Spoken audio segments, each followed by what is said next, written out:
자, 독한 삼성인 주문한 이재용 회장 이야기입니다.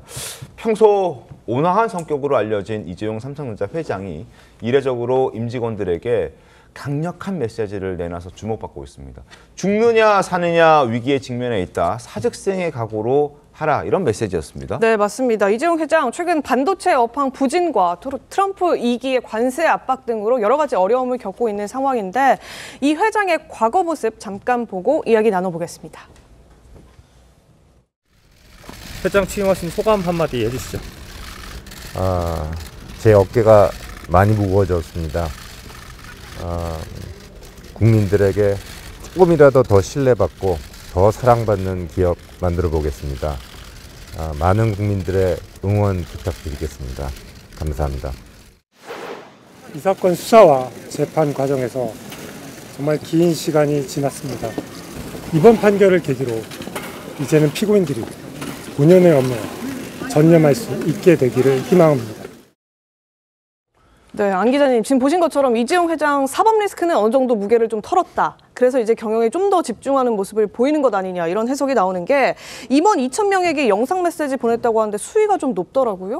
네, 이렇게 임원 전체를 대상으로 세미나 교육을 실시한 게 2016년 이후에 무려 9년 만입니다. 현재 위기 상황을 굉장히 무겁게 받아들인다고 볼 수 있고요. 네. 중요한 게 이 제목입니다. 삼성다움 복원을 위한 가치 교육이었는데 결국은 이 삼성다움을 찾자는 거죠. 삼성다움이 뭐냐고 했을 때 초인류 기업을 지향하면서 기술의 삼성이라고 했는데 최근 여러 분야에서 보면은 삼성이 기술력이 더 이상 1위가 아니고 굉장히 밀리고 있다, 점유율이 떨어지고 있다는 얘기가 나오고 있죠. 그렇기 때문에 위기 때마다 작동했던 삼성만의 회복력이 보이지 않는다. 사직생의 각오. 이건 이순신 장군이 했던 얘기입니다. 죽기 살기로 덤비지 않으면 안 된다는 이야기인데 중요한 건 경영진부터 통렬하게 반성해야 된다는 뜻으로 2,000명의 임원에게 먼저 이 같은 메시지를 낸 겁니다.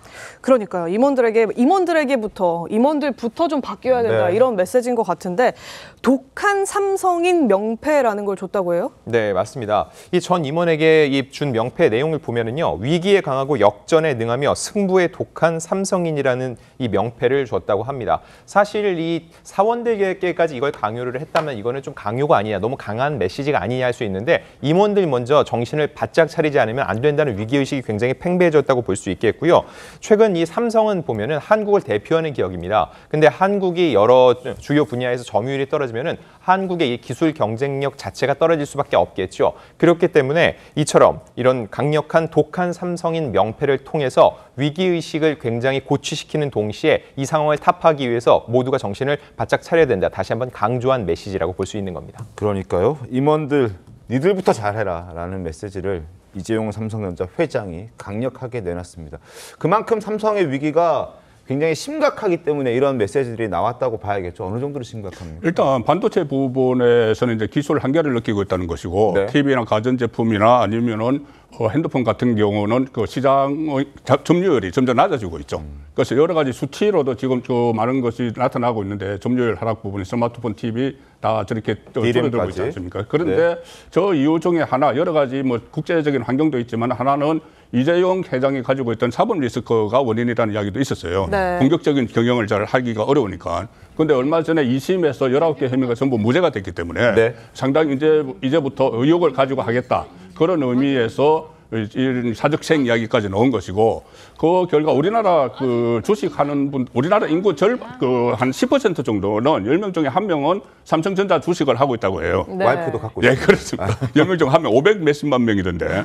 그러니까는 적극적으로 영향을 미치죠. 바로 어제 저 메시지가 나오고 나서 이 삼성전자 주가가 5.3%포인트 뛰어서 4개월 만에 최대폭으로 뛰었다고 하니까 앞으로 그 의지가 직접적으로 그 어떤 주식을 가지고 있는 삼성전자 주식을 갖고 있는 사람들에게도 영향을 미치기 시작을 한 거죠. 우리 제작진 PD도 지금 방금 문자로 삼성전자 주식이 지금 오르고 있다. 본인도 갖고 있나 봐요. 뭐 본인들 다 알겠죠. 다 보고 있겠죠. 문자로 지금 4개월 만에 보내주는데. 최대폭으로 올랐다고 하니까 네. 앞으로 이것이 이제 현실화되면은 네. 지금은 선언으로 이렇게 올랐잖아요.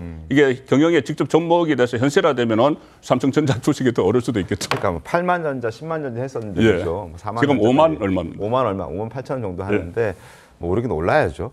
자, 어쨌든 이재용 회장의 메시지를 두고 또 과거 고 이건희 삼성그룹 회장이 했던 발언이 다시 한번 또 회자가 되고 있습니다.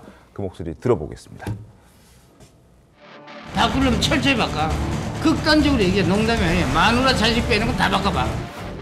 전 세계가 국제화로 가는 요 시기에 이제는 삼성이 안 변하면 영원히 국가적으로 2류, 기업으로도 2류 내지 2.5류.